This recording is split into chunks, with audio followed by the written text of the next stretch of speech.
దీవెనకరణ చేయండి. ఈ రాష్ట్రంలో కలిగినప్పుడు ఏకాగ్రత దయచేయండి. మీ మాటలపై దృష్టి దయచేయండి. నాన్న ప్రార్థించి వేడుకుంటున్నాను తండ్రి. Bible chorus పాడుతుందా? బైబిల్ ఉన్నాను, మీ సొంత బైబిల్ చేస్తుంది. అది బాలికలు కనబడినట్టు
ఇంతవరకు మనలో ప్రభుత్వం ఆరాధించారు.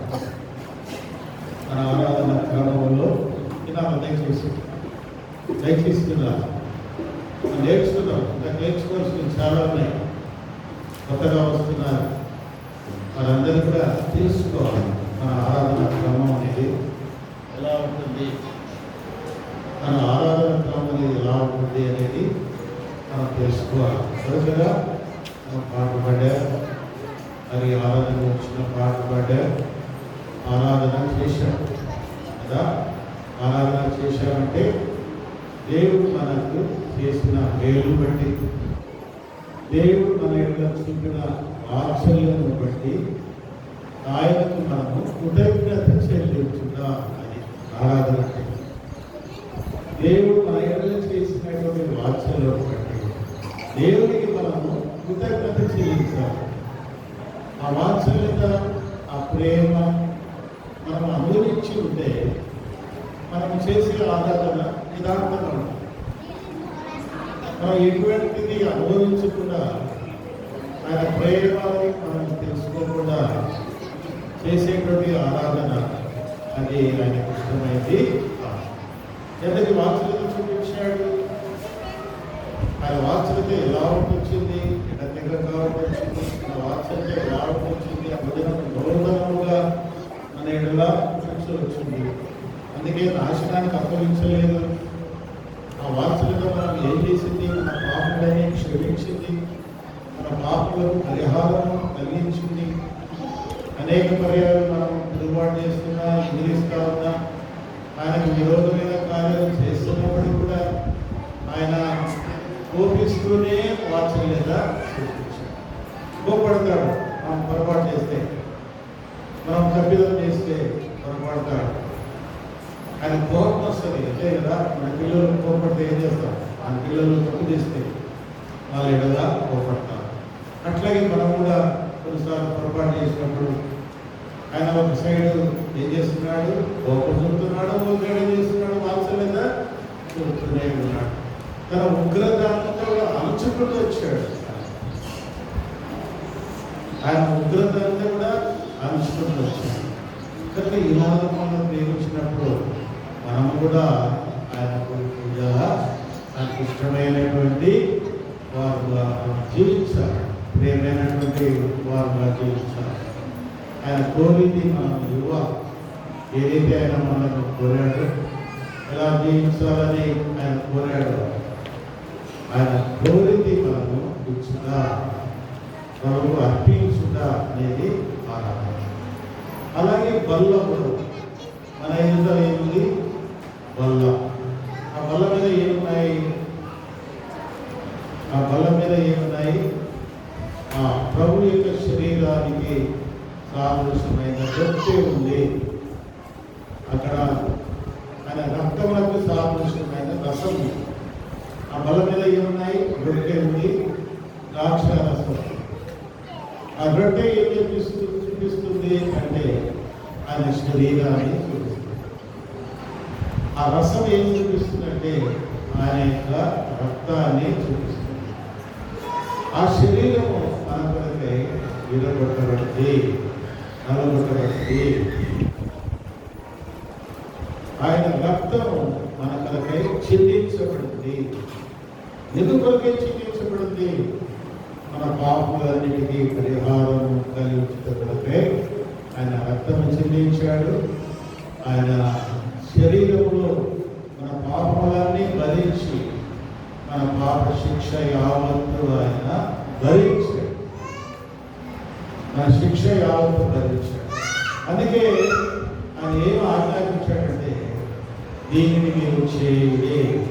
ఆ శరీరంలో ఆ రక్తంలో పాల్పొన్నప్పుడల్లా నన్ను జ్ఞాపకం చేసుకోండి, నన్ను జ్ఞాపకం చేసుకోండి. ఆ రొట్టె తింటున్నప్పుడు ఇది ప్రభు శరీరము నా కొరకై దున్నబడింది, నా కొరకై గాయపరచబడింది, నా కొరకై ఉమ్మివేయబడింది, నా శిక్ష యావత్తు భరించింది అని అట్లా అనుకుని తినాల.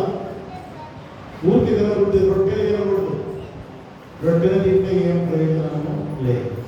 రక్తము కూడా అంటే ఆ రసంలో పాల్గొన్నప్పుడు ఇది ప్రభు రక్తము, నా పాపముల కొరకై చిందించబడినటువంటి రక్తము, ఇది వేసుకో రక్తము అని జ్ఞాపకం చేసుకున్నారు. చిందించాడు.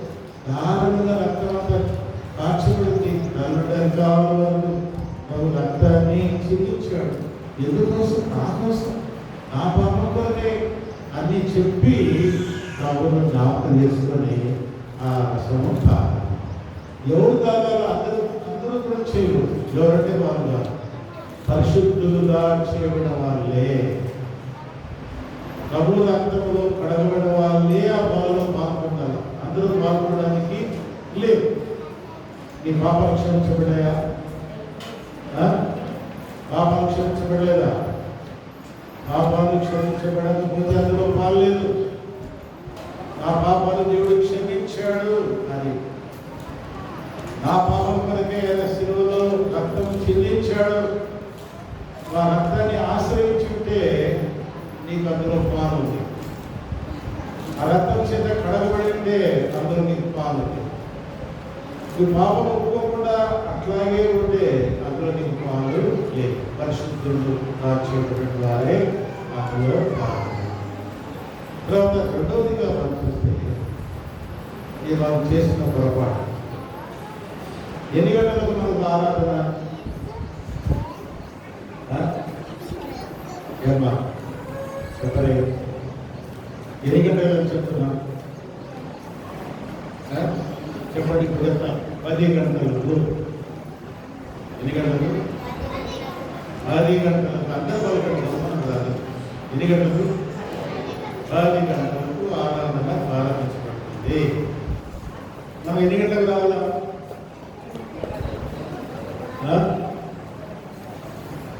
చెప్పండి. ఒక 10 నిమిషాలు అంటే ఇల్లు రావచ్చు. 10 నిమిషాలు ముందని 10 నిమిషాలు పొందిస్తే ఇంకా చాలా దేవుని సన్నిధి అనుభవిస్తాం, ఆశీర్వాదాలు ఉంటాం. నీకు అర్థం కావడానికి 10 గంటలకు ట్రైన్ ఉంది, 8 గంటలకు పోతాం. 10 గంటలకు ట్రైన్ ఉంది. ఎక్కడికి మన ట్రైన్ ఉండలేదు కదా. నంద్యాల అనుకోండి, నంద్యాల నుంచి విజయవాడ. నంద్యాలలో 10 గంటలకు ట్రైన్ బయలుదేరుతుంది అంటే ఇక్కడ నుంచి పోవాలనుకున్నాం. నంద్యాలలో నంద్యాలలో అంటే ఇంకా 10 గంటలకు పోకపోతే ట్రైన్ ఆడబోతుందో అని ఏం చేస్తారు? చెప్పలే. గబగబా ఆ బస్సు పట్టుకొని ఈ బస్సు పట్టుకొని ముందుగానే లేచి చీకట్లోనే లేచి ఏం చేస్తారు? తయారు పడి సూట్ కేసు సర్దుకొని అన్ని సర్దుకొని కరెక్ట్గా 9:45కే అడుగుతారు. ట్రైన్ పోతుందండి. 11 గంటల పోతే ఏమైంది ఉంటుంది ఆ ట్రైన్?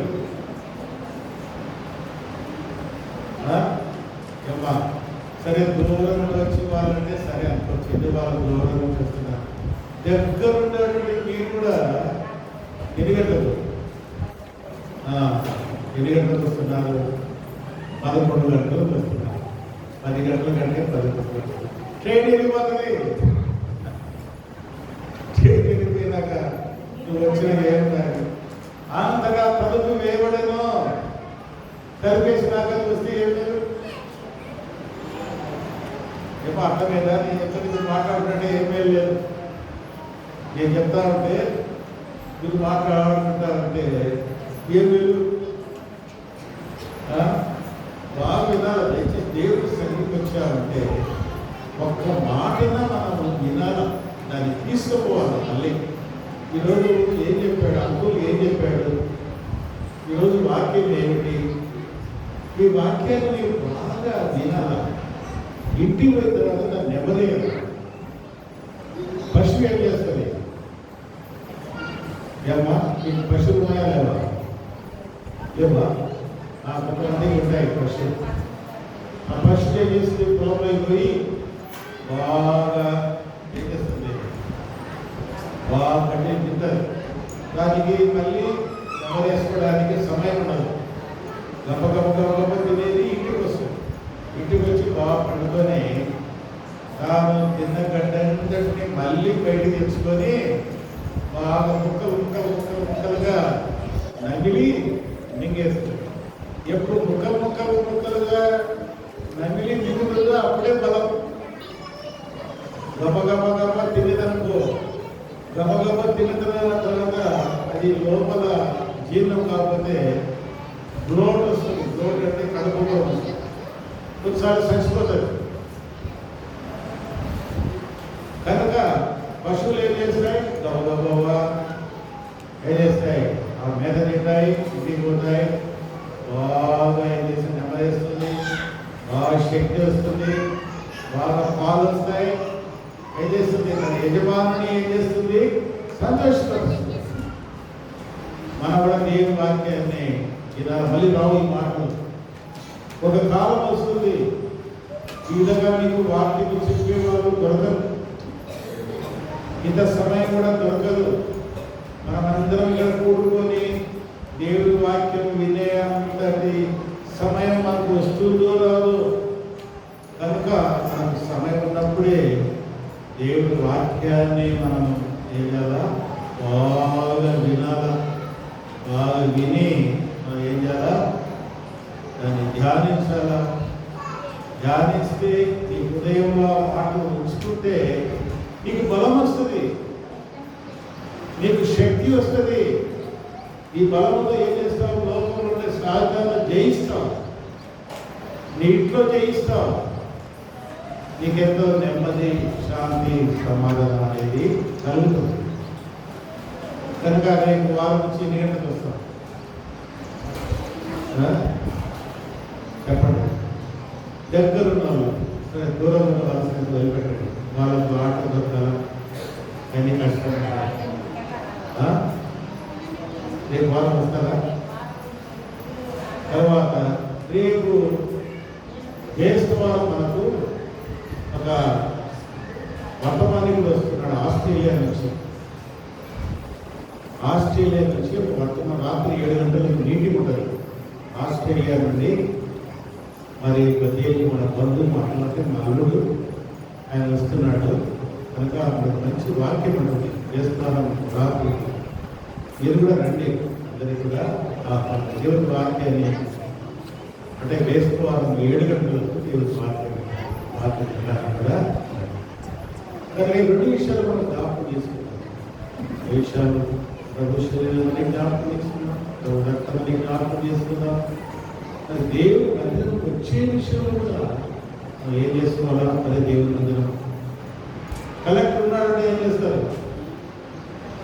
కలెక్టర్ పిలుస్తున్నాడు అంటే ఏం చేస్తారు? ఎన్ని గంటలు? కలెక్టర్ 10 గంటలకు వస్తానంటే మీరు ఎన్ని గంటలు పదకొండు పోతారా?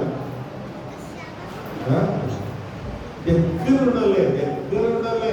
నేను దూరం ఉండదు అందంగా వాళ్ళు వచ్చే వాళ్ళు పాపం ఆలోచన వస్తారు. దగ్గర ఉండదు. రండి, దేవుని సన్నిధికి రండి, దేవుని మాటలు రండి, ఆత్మీయంగా చూద్దాం.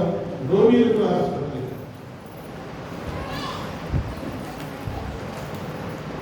అర్సకూడదు, ఎవరికి అర్సకూడదు, అట్లెక్కూడదు, ఏమంత విషయాలు ఉంటాయా? అక్కడికి వెళ్ళిపోవడం ఏంటి తెలుసుకోవడం? పిల్లల గురించి చెప్తున్నా, దయచేసి బాగా వినండి, దేవుడు వాక్యం వినండి. రోమిలకు రాసిన పత్రిక 13వ అధ్యాయం 11 నుండి 14 వచనాలు చదువుకుందాం. బాగా విందాం, దేవుడి వాక్యాన్ని విందాం, నేర్చుకుందాం. మళ్ళీ అడుగుతాను, అడుగుతాను ఏం తిన్నారా లేదా అనేది అడుగుతాం. 13వ అధ్యాయం 11వ వచనం చదువుతాం. మరియు మీరు కాలం నెరిగి నిద్ర మేలుకుని వేల లేదని తెలుసుకుని అలా చేయండి. మనము విశ్వాసులమైనప్పటికంటే ఇప్పుడు రక్షణ మరియు సమీపముగా ఉన్నది. రాత్రి చాలా గడిచి పగలు సమీపమై ఉన్నది కనుక మనం అంధకార క్రియలను విసర్జించి తేజస్సంబంధమైన యుద్ధోపకరణములు ధరించుకుందము. అలంతో కూడిన ఆటపాట్లైనను నత్తైనను లేకయు కామ విలాసములైనను పూర్తి చేసుకునైనను లేకయు కలహమైనను మత్సరమైనను లేకయు పగటి యందు నడుచుకున్నట్లు మర్యాదగా నడుచుకున్నాము. మెట్టుకు ప్రభువైన యేసుక్రీస్తును ధరించుకున్న వారై శరీరేచ్ఛలను నెరవేర్చుకున్న శరీర విషయమై ఆలోచన చేసుకొనుడి. అమ్మా వినండి, మళ్ళీ చెప్తాను. కాలం నెరిగి ఇప్పుడు కాలం ఎట్లా ఉంది చెప్తా ఉండాలి. కాలం ఎట్లా ఉంది? బాగుందా? లోకం ఎట్లా ఉంది? లోకం ఏ రీతిలో ఉంది? లోకం ఎట్లా ఉంది? ఎటువైపు ప్రయాణం చేస్తూ ఉంది? ఎటువైపు ఉంది? ఇప్పుడు మీకు అర్థం కావడానికి ఇక్కడ మందిలో ఎంతమంది కూర్చున్నారు? కూర్చున్నారు? 50 మంది కూర్చున్నామా? సరే, 50 మంది కూర్చున్నామా? బయట ఎంతమంది ఉన్నారు? ఎంతమంది ఉన్నారు? ఎన్ని సినిమా హాళ్ళు ఉన్నాయి ఇక్కడ?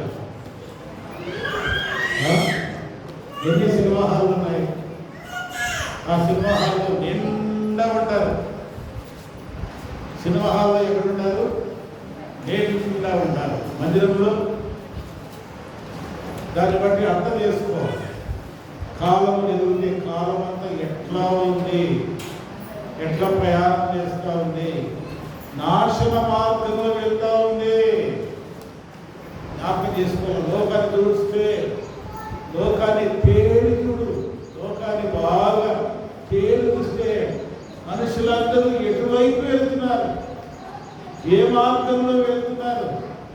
వాళ్ళు అనుసరించేటువంటి ప్రవర్తన ఎలా ఉంది? అది దేవుని మార్గమా, లేకపోతే అపవాది సాధారణ మార్గమా? ఏ రూట్లో ప్రయాణం చేస్తున్నారు ప్రజలందరూ? అందుకే కాలం ఎదిగి లోకమార్గ చూస్తే ప్రజలందరూ కూడా నాశన మార్గంలో వెళ్తున్నారు. అదే దాన్ని ఏమంటారంటే విశాలమైన మార్గము. ఆ మార్గం ఏమిటి? విశాలమైన మార్గం. ఆ మార్గంలో ఏం కనబడుతున్నాయి? సరాయంగాలు కనబడుతున్నాయి, ఇంకా ఏం కనబడుతున్నాయి? కళ్ళంగలు కనబడుతున్నాయి, సింహాలు కనబడుతున్నాయి, పేకాడ కనబడుతుంది, బీడీలు కనబడుతున్నాయి, సిగరెట్లు కనబడుతున్నాయి. అదే రూటు కనబడుతుంది. మరి నీ పరిస్థితి, నా పరిస్థితి ఏమిటి? మనం మార్గం ఏమిటి? మనం ఇప్పుడు వాక్యం విన్నాం కదా. ప్రభు మనల్ని ఏం చేశాడు? విమోచించాడు, బాధ్యత చూపించాడు, తన ప్రేమను చూపించాడు. మనం ఎటు నడవాలా? ఎట్టు నడవాలా? ఈ విశాల మార్గంలో నడవాలా, లేకపోతే ఇంకొక మార్గం, దైనికమైనటువంటి మార్గం, ఇరుకు మార్గం. 2 మార్గాలు. ఒకటి విశాలమైనటువంటి మార్గం, రా రా రా రా అంటాడు. సినిమా హాల్ ఏమైందంటే సినిమా హాల్ ఏమంటే రండి, సంతోషించండి, ఆనందించండి, ఈ డ్యాన్స్ చూడండి, అవి చూడండి, ఈ ప్యాకెట్ ఆడండి, బాగా సంపాదించండి, అన్నీ బాగా విశాలంగా రండి రండి రండి. ఇది ఇరుకైనటువంటి మార్గం. కాలం ఇరుకుతే ఈ మార్గం ఇది చాలా ఇరుకైనటువంటి మార్గం, సంకుచితమైనటువంటి మార్గం. ఇందులో ఏం కనబడతా ఉంది అంటే, ఇందులో ఏం కనబడతా ఉంది? ఈ మార్గంలో ఒక క్రమం కనబడతా ఉంది. ఒకవేళ కష్టం కనబడవచ్చు, శ్రమ కలగవచ్చు.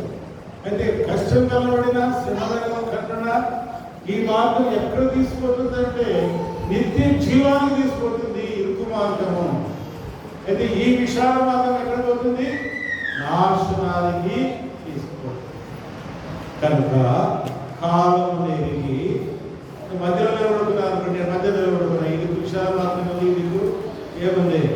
ఇరుకు మార్గం ఉంది, దైవ మార్గం ఉంది, సాధారణ మార్గం ఉంది. ఏమా ఇంటున్నారా? సాధారణ మార్గం ఇక్కడ కనబడతా ఉంది, ఆ ఇరుకు ఏ కనబడతా ఉంది? దైవ మార్గం ఉంటుంది, మధ్యలోనే ఉన్నాను. కనుక వాక్యం ఎత్తుంది, కాలం ఎరిగి నిద్ర మేలుకొని వేలైనదని గ్రహించి. ఏం తెలుసుకోవాలా? నేను మేల్కొనేటువంటి సమయం వచ్చింది, మేల్కొనే సమయం వచ్చింది, ఎటు పోవాలని తెలుసుకునేటువంటి సమయం వచ్చింది. ఇప్పుడు అయిపోయింది అంతా.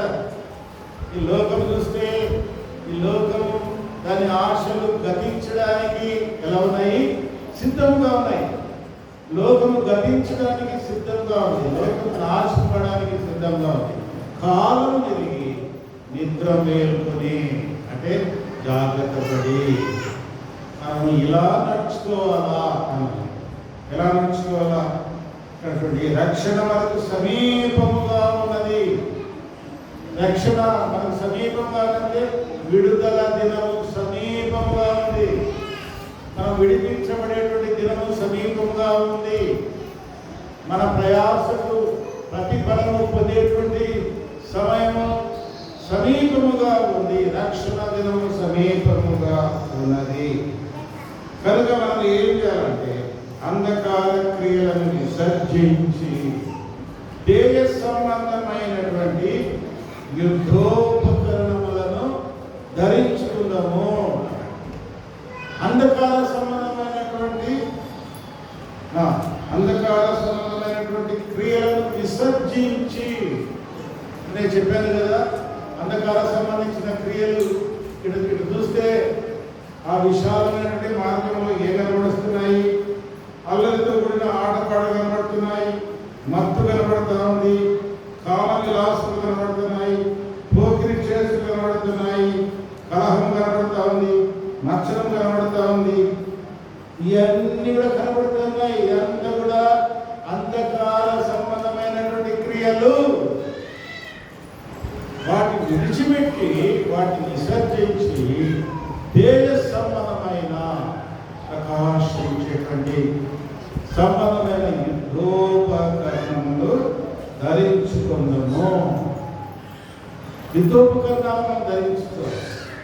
యుద్ధానికి పోయేవాడు ఏం చేస్తాడమ్మా? మా నిద్ర ఉందండి. యుద్ధానికి పోయేవాడు ఏం చేస్తాడు? ఊరికి పోతాడా? ఒక్క చేతులతో పోతాడా? ఏమో అర్థమైందా? యుద్ధోపకరణాలు అంటే అర్థమేంటి? అన్ని కూడా యుద్ధోపకరణాలు, యుద్ధానికి సంబంధించినటువంటి పరికరాలన్నీ ధరిస్తాడు. కళ్ళను కాపాడుకోవడానికి, తలను కాపాడుకోవడానికి శిరస్త్రాలను ధరిస్తాడు. ఈ ఎదను కాపాడుకోవడానికి ఒక పరికరం ధరిస్తాడు. ఈ చేతులు కాపాడుకోవడానికి, కాళ్ళు కాపాడుకోవడానికి, తల నుండి అరికాల వరకు కాపాడుకోవడానికి అన్ని పరికరాలు, ఒక కవచము ధరిస్తాడు. యుద్ధానికి పోయేటువంటి వాడు చేతుల ఖడ్గం పట్టుకుంటాడు. శత్రువును జయించడానికి చేతులను పెట్టుకుంటాడు, ఒక ఖడ్గాన్ని పట్టుకుంటాడు. తను కాపాడుకోవడానికి అంతా కూడా తల నుండి అరికాల వరకు అన్ని కూడా కవచములాగా అన్ని కూడా పరికరాలు కాపాడడానికి అన్ని కూడా ధరిస్తాడు. ధరించి ఏం చేస్తాడు? శత్రువు పైన విజయాన్ని పొందుతాడు. శత్రువుతో ఏం చేస్తాడు? యుద్ధము చేస్తాడు. శత్రువుతో యుద్ధం చేస్తాడు.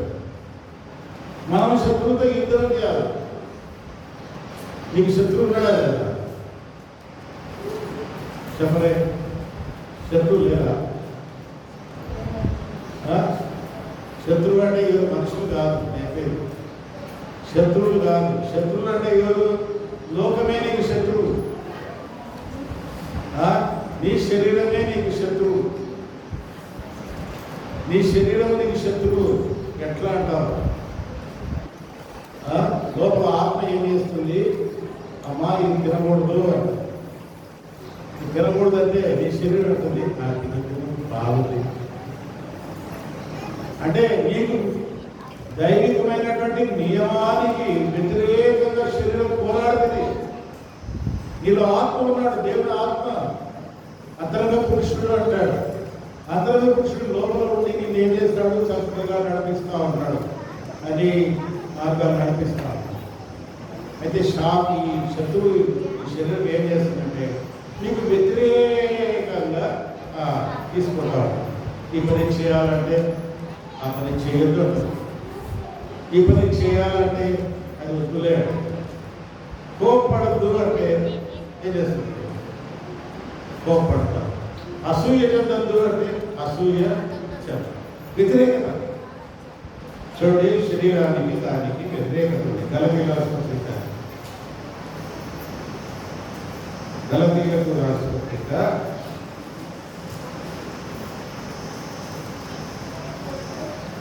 5వ అధ్యాయం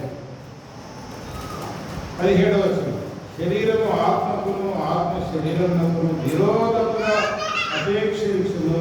ఇవి ఒకదానికొకటి వ్యతిరేకంగా ఉన్నవి కనుక మీరేమి నిశ్చయించు వాటిని చేయకూడదు. ఏం రాయబడింది? ఆ శరీరము ఆత్మకును, ఆత్మ శరీరమునకును విరోధముగా ఉన్నది. విరోధముగా ఉన్నది కనుక ఏం కనబడుతుంది అంటే అపేక్షించు. ఇది ఒకదానికొకటి వ్యతిరేకంగా కనుక మీరేమి నిశ్చయించరు వాటిని చేయకూడదు. మనం చేయాలనుకుంటే చేయలేదు. ప్రేమించాలంటే ప్రేమించలేదు. ప్రేమించనీయదు శరీరం. ఏదో ఒకటి నాకు అడ్డు వస్తుంది. క్షమించు అంటది లోపల ఆత్మ. క్షమించనీయదు. ఇంత ద్రోహం చేశాడే, ఇంత కీడు చేశాడే, ఇతను క్షమించేదని నీకు వ్యతిరేకమైనటువంటి పోరాటం. ఆత్మకు శరీరము, శరీరానికి ఆత్మ వ్యతిరేకత, వైరము కనుక మనం ఏం చేయాలా? మొట్టమొదటి శరీరంతో పోరాడాలి, సాతానుతో పోరాడాలి, తర్వాత లోకంతో పోరాడాలి. లోకం కూడా మనం ఏం చేస్తుంది? రా రా రా దేవుడికి వ్యతిరేకమైనటువంటి క్రియలు చేయడానికి రా రా. వీటన్నిటిలో పోవడాలంటే మనకి ఏం కావాలా? కవచం. ఏ కవచం అది? ఆత్మ ఏ కవచం అది? శరీర సంబంధించిన ఆయుధాల కాదు. చూడండి, ఎఫ్సీలు రాసిన పత్రిక 6వ అధ్యాయం చూడండి. ఎఫ్సీలు రాసిన పత్రిక 6వ అధ్యాయం 12వ వచనం. ఏలైనా మనం పోరాడేది శరీరులతో కాదు కానీ ప్రధానులతో, అధికారులతోనూ, ప్రస్తుత అధికార సంబంధాలతో, లోకనాథులతోనూ, ఆకాశంలో ఆత్మ సంబంధం పోరాడుతున్నాం. అందుచేత మీరు ఆపదినమందు వారిని ఎదిరించుటకు సమస్తం నెరవేర్చిన వారే నిలవబట్టకు శక్తిమంతులకున్నట్లు సర్వాంగ కవచం ధరించండి. అన్నిటికీ ఏం ధరించాలా? కవచం. సర్వాంగ కవచం. దాని నుండి అధికారుల వరకు కవచం ధరించాలి. ఎందుకు ధరించాలా? శత్రువు ఏం చేస్తాడంటే చదువుతుంది అక్కడ ఏం చేస్తాడు? బాణం వేస్తాడు. ఈ దేహానికి అన్ని అవయవాలకు కవచం ఉండాలి. దానికి కళ్ళు కనపడే అనుకోండి, కొంచెం 25 దీనికి కవచం లేకుండా పర్లేదు అనుకుంటే ఆ కళ్ళ మీద బాణం వేస్తాడు. నీ హృదయం బాగాలేదనుకో, నీ హృదయం మీద బాణం వేస్తాడు. అంటే దేహంలో ఎక్కడ బలహీనత కనబడుతుందో ఆ భాగంలో సాతాను ఏం చేస్తాడు? బాణం వేస్తాడు. బాణం వేసి ఏం చేస్తాడు? నేను వశపరుచుకుంటాడు, ఇలాంటి నేను చంపేస్తాడు. అది మనం చేసేది. శత్రువుకు మన దగ్గర చోటు ఇవ్వకూడదు, శత్రువుకు మన దగ్గర అవకాశం ఇవ్వదు. అందుకే చుట్టూ కవచం. ఏమిటి ఆ కవచం?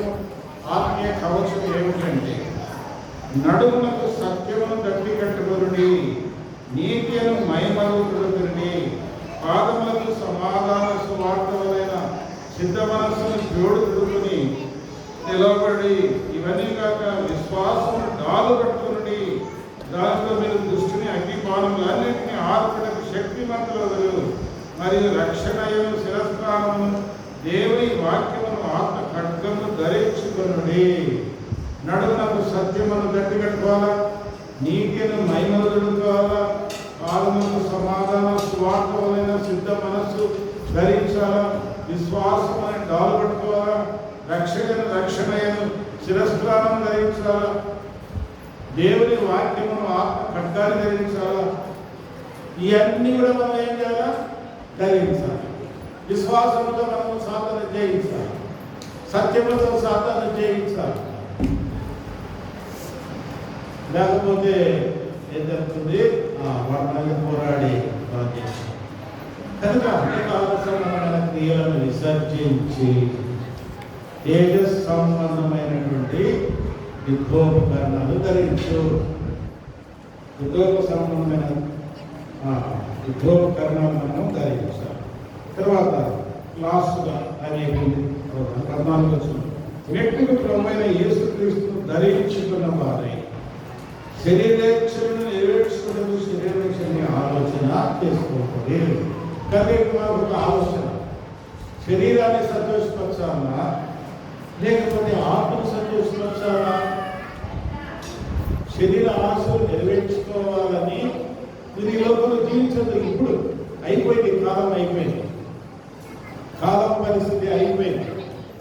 కనుక శరీర ఇచ్చలను నెరవేర్చుకోవడానికి కాక దేవుని సంతోషపరచుకోవడమై ప్రభుని ధరించుకోండి. ప్రభుని ధరించుకోవాలి అంటే, ధరించుకోవడం అంటే అర్థమేంటి?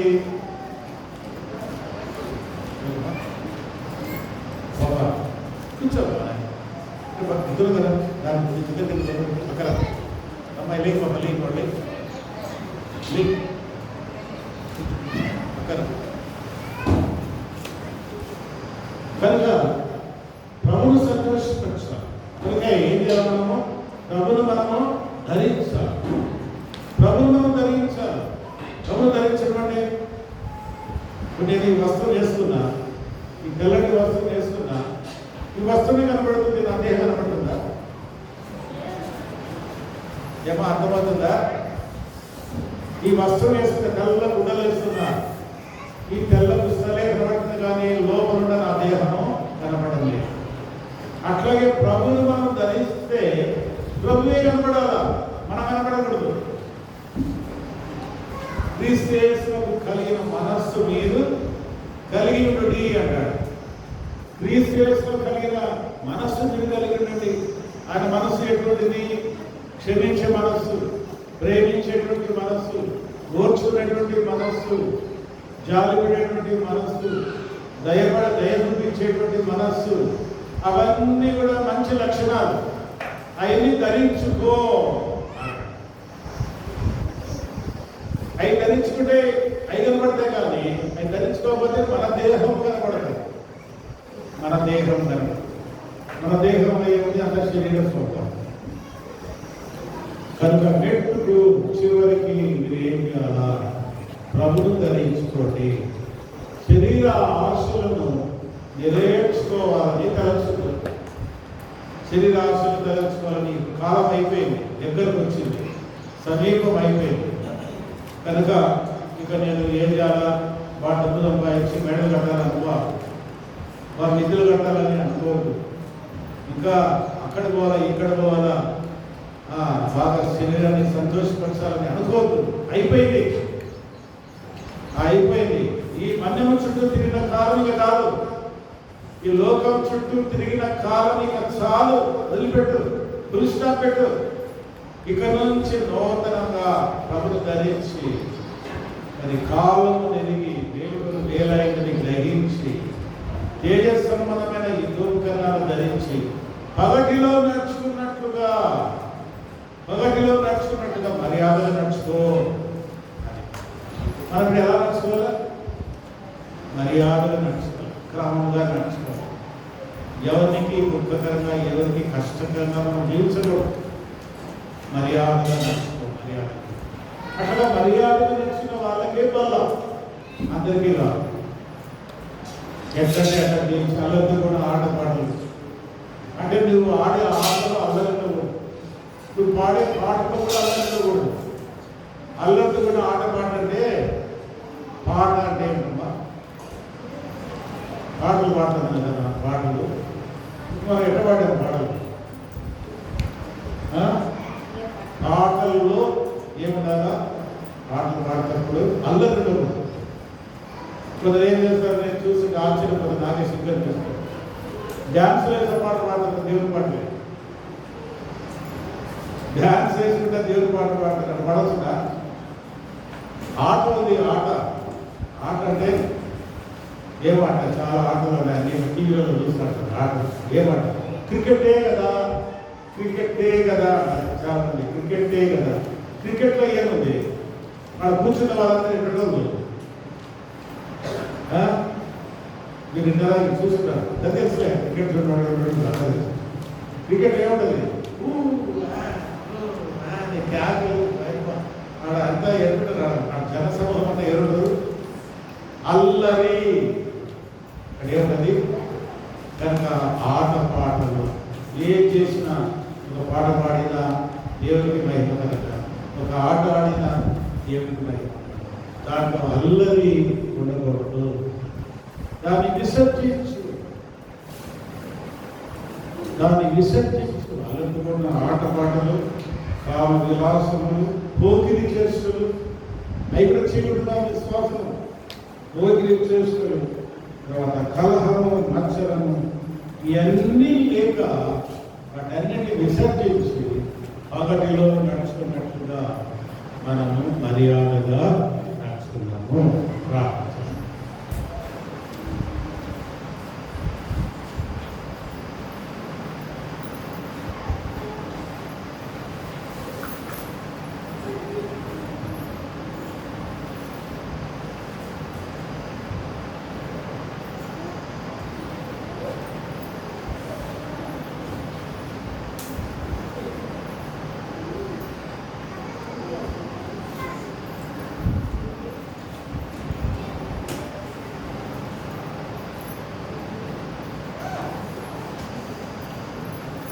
చూడబోతుంది